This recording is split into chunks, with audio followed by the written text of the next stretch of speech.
Native Americans, The Journey Toward Assimilation by Vanessa Diaz.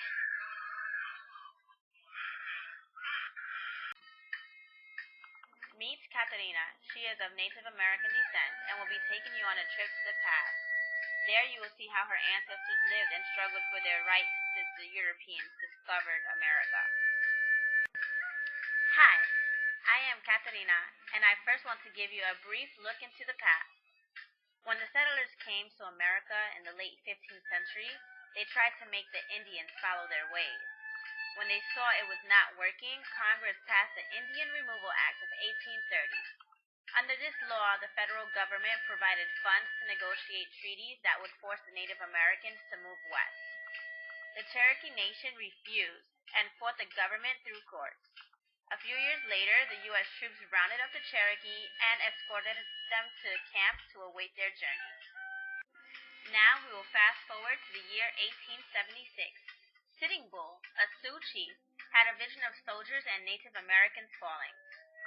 When Colonel George Custer and his troops reached Little Bighorn River, the Native Americans were ready. Sitting Bull successfully won this battle and is what he is known most for. Since killing all the Indians was not successful, the government came up with a new plan: assimilation. This plan consisted of Native Americans giving up their beliefs and way of life to become part of the white culture.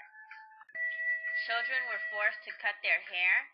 They were not allowed to speak the language of their people or practice their beliefs. If they were caught doing so, they would be severely punished. Then the Dawes Act came. This act aimed to Americanize the Native Americans.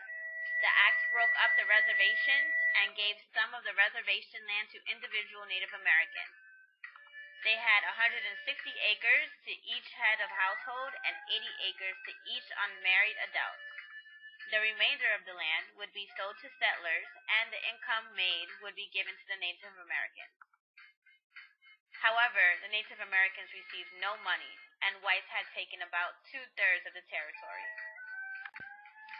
The Battle of Wounded Knee became one of the most prominent days of history. On December 29, 1890, Custer's old regiment rounded up about 350 starving and freezing Sioux and took them to camp at Wounded Knee Creek in South Dakota. The next day, they were forced to give up their weapons, and the soldiers opened fire. This day brought the Indian Wars and an entire era to an end.